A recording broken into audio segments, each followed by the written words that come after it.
to do is to thank Bloomberg Green and Mike Bloomberg in particular.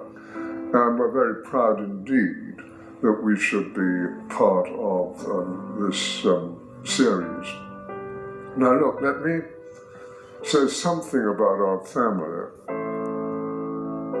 The founder of our family, Marie Rothschild, lived in Frankfurt in a one-story, large-room house with 17 other people. And I'll just read you something which Goethe said about the ghetto in Frankfurt at that time.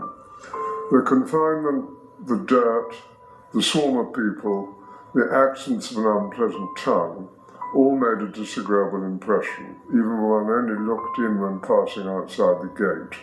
It's a long time before I ventured in alone, and I didn't return easily after once escaping the obtrusiveness of so many people untiringly intent on haggling, either demanding or offering.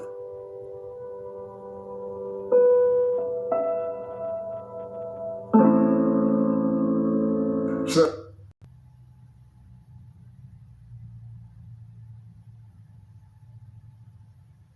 and trying to understand the many forces at play. And I found one institution has been at the center of it all. The Federal Reserve, the nation's central bank.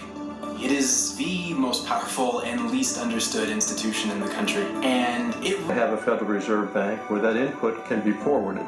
It's important to the bank to have the input from the various people in the region.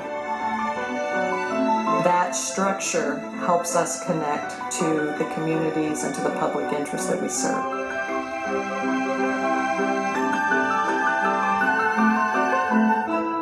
The founding people who thought up how the system would work were brilliant.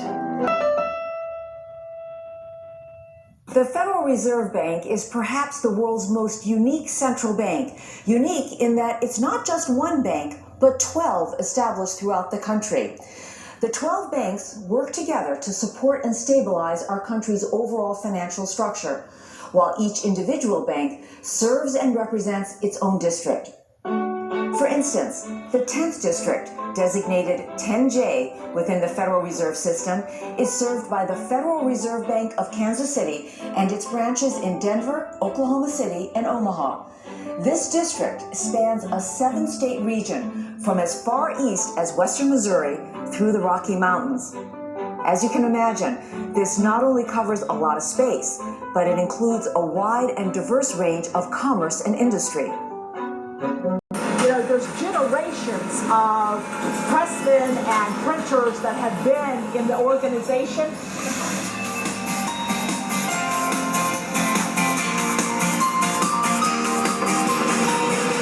You know, when people are asked, what do you do? And someone says, I make money, you know, these guys really do make money. We produce a product here that's very unique, but it circulates worldwide. And how we play such a huge part of the economy in circulating currency worldwide. We still produce $2 bills. We love the fact that people like to keep them or, you know, give them as gifts because then we get to produce more.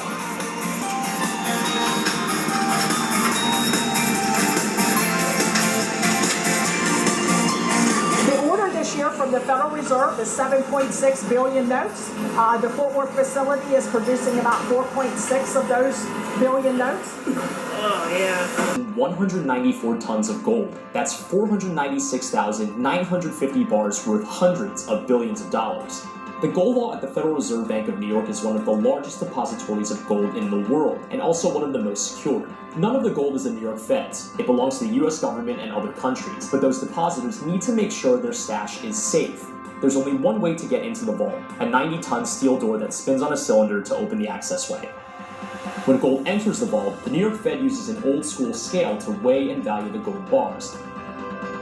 The gold is then stored in individually numbered lockers, secured by 3 locks. How tight is the security?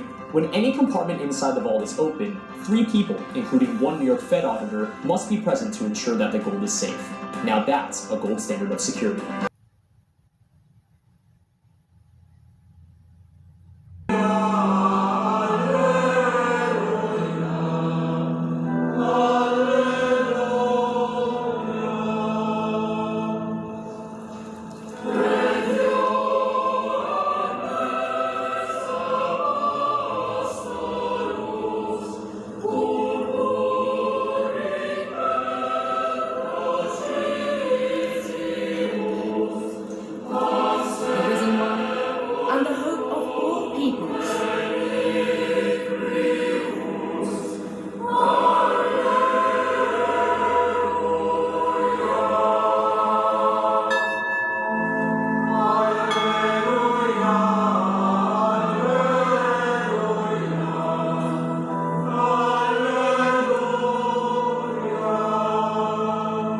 et benedictio Dei omnipotentis, Patris, et Filii, et Spiritus Sancti, descendat super vos, et maniat semper. Amen.